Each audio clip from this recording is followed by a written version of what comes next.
Hey, Resto Shamans, as requested, gonna go ahead and throw down a PvP guide. I'm gonna go ahead and try to keep it short and simple because I know your time is valuable, and I'm not about to sound like a broken record. So I know this has been long overdue, so hey, let's go ahead and get down into it. So, first thing we're gonna talk about, the stats, alright?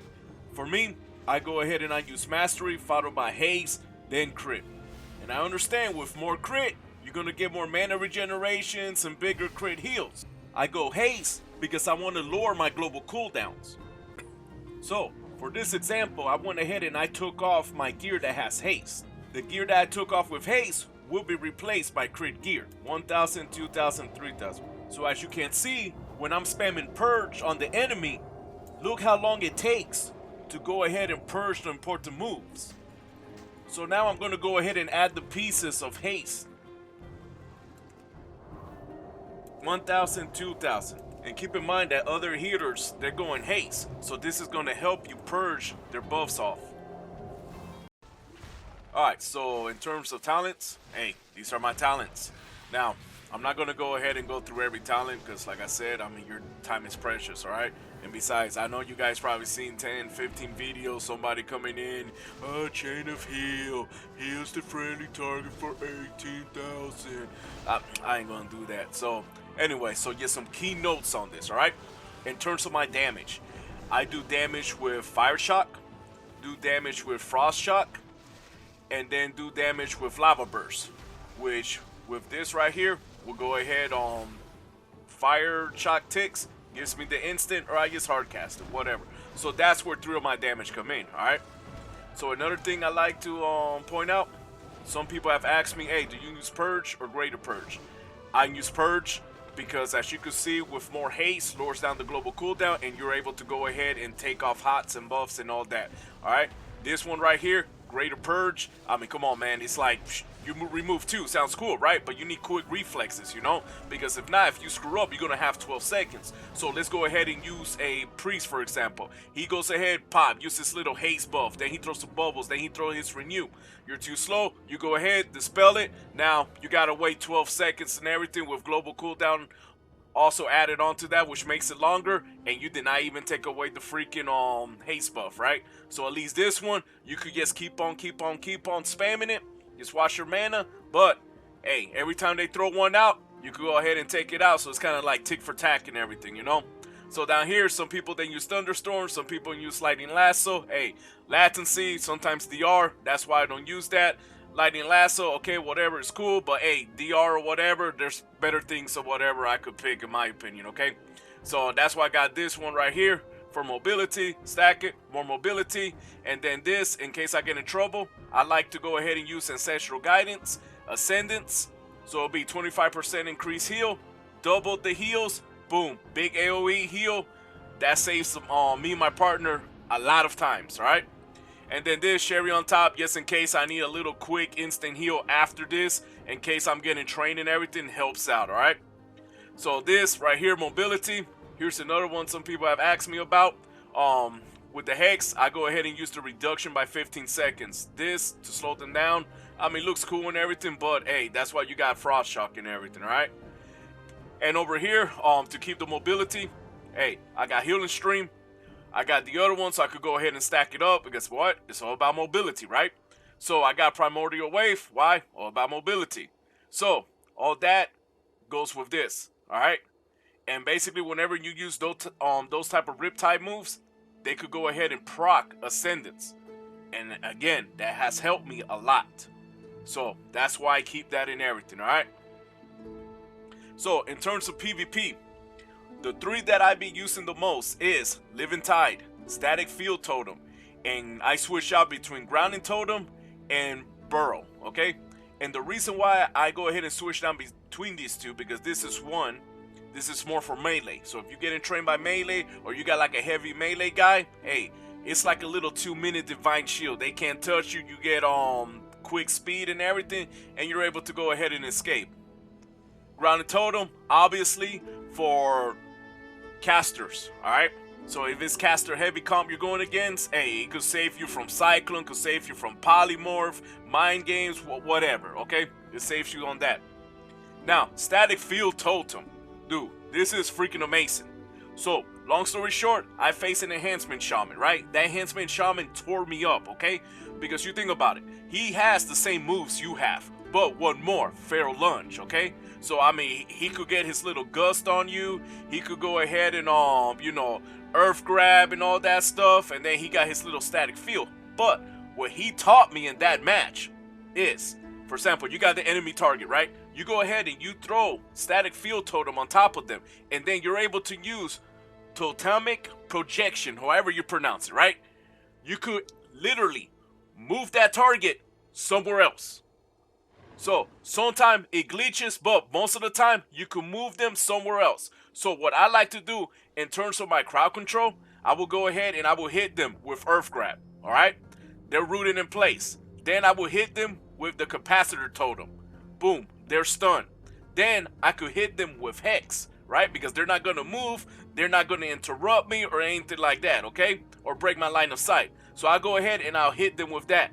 Then whenever they pop out, I'm like, all right, cool. We're gonna go ahead and hit you with the static field totem, and I'm just gonna go ahead and move them behind the wall. You know, behind the wall, break the line of sight, and then once they get out of it, boom, hit them with frost shock, slow them down, you know? That way they have to go ahead and catch up. And since lately I've been playing with a Beast Mastery Hunter, that's a lot of mobility.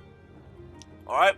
But please keep in mind, one of the classes that's giving me a lot of trouble right now is Demon Hunters, alright? I don't know the name of the moves, but you know that little dash that they have where they dash forward and they could it's like a count of 2. So that's like an 8-second cooldown. Plus the little charge they have on you is I think it was a 13-second cooldown. So you're talking about 3 gap closers in 33 seconds while you have to wait for your little gust of wind to go ahead and, you know, jump out of the way. So, hey, I'm going to post a video later on this week. You guys going to see, I mean, it's ridiculous pressure and everything, you know? But just be careful on that, alright? And also, one thing that I wanted to add before I forget, I also use Electrocute. I mostly use it when I'm going against a Preservation Evoker or a Resto Druid. Because when you got this bad boy right here and you got haste, and you're going ahead and you're spamming it, getting all their hots and everything off them, you're also doing damage. So, whatever they're trying to heal, you're doing damage and kind of taking it away. So I like it because you can also help your partner and everything take them down. Alright? So hey, you're going ahead, boom, fire shot, lava burst instance, hitting them with that to slow them down so that way your partner has more uptime. And in between these two guys right here, hey, you get spamming that, using Electrocute, causing even more damage, causing even more pressure. Alright guys, so I wanted to show you some of the positioning that I use and just my train of thought. So in a perfect world, hey, my partner, he's over here engaging the enemy. I'm over here hitting him with frost shock, frost shock, frost shock, building up that damage, give me a little instant, boom, keep on, keep on, keep on. And you can see it's about 13,000 damage from the frost shock. So hey, that helps out. So let's say now the target jumps over to me. Of course, I'm going to be keeping that frost shock on them, right? They're slow, they're engaging me. What do? Leap out. Go ahead, Ghost Wolf, try to break the line of sight. They say they jump back on me, right? Still, keep that frost shock on them. Hit them with the earth grab, hit them with the stun, start making your way out. Boom, they get stunned. Say they go ahead and they jump back on you. Hit them with the static. Move them over here if possible. Alright? So then go over here and try to break the line of sight. Let's say they jump back on you. What do? Boom. Burrow. Just like Bugs Bunny. Just keep on going, break line of sight, right? And during that whole chain, look, my earth grab about to be ready. So keep in mind DR and all that, but hey, just go ahead and hit them up again. And boom, you got another leap. So, I mean, that's mostly what I try to do. I mostly try to go through that rotation when they're on me. Just keep in mind when you do use the static totem, let's say for a rogue, for example, they could go ahead and, I seen them shadow step out of it. Also see them use Cloak of Shadow, to get out of it too. So those are things you have to think. Alright. Also, Demon Hunters, I've seen them jump around a lot.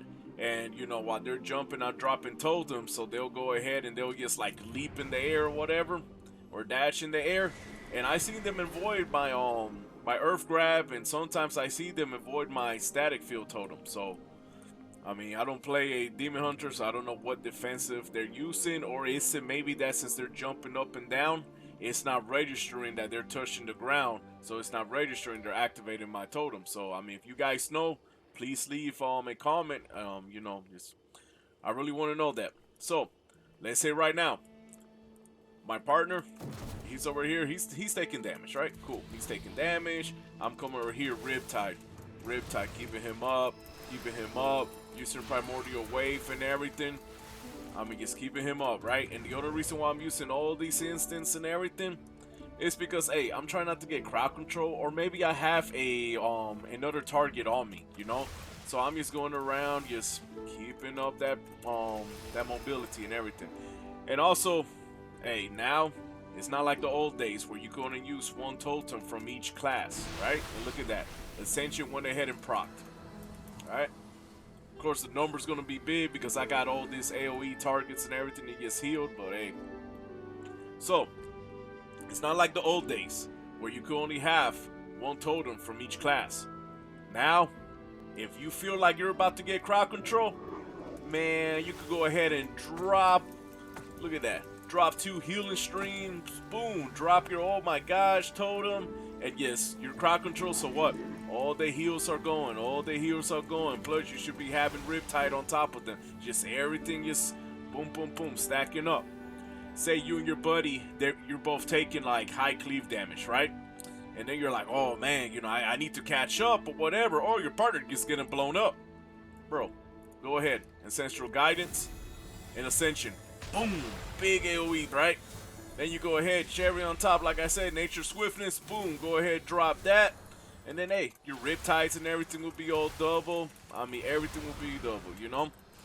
So that's how you go ahead and you catch up and everything. That has helped me out a lot. And don't forget your Spirit Link Totem. I use it to help stabilize. Be careful when you have major cleave damage coming in, because you and your buddy are both going to take damage. And sometimes what I do, I'll try to lead it, like put it in the middle if I see my partner running, so we can meet in there and we go ahead and get stabilized. I also use it a lot when we're going against a mage and a rogue, because since most likely one of us is going to get crowd control, hey, breaks us out of the blind, breaks us out of the polymorph, plus, you know, they're going to go ahead and stop their DPS so they could go ahead and blow it up. So it'll give you a couple seconds extra or whatever. Thank you for watching the video. Hopefully this helped. I tried to keep it short, simple. If you guys know any other tricks or tips, just go ahead and drop it in the comment. I mean, that way we can all help out each other. Because right now we got priests running everywhere, and you know, hey, we need to go ahead and work together so we could be the better healer, you know. All right.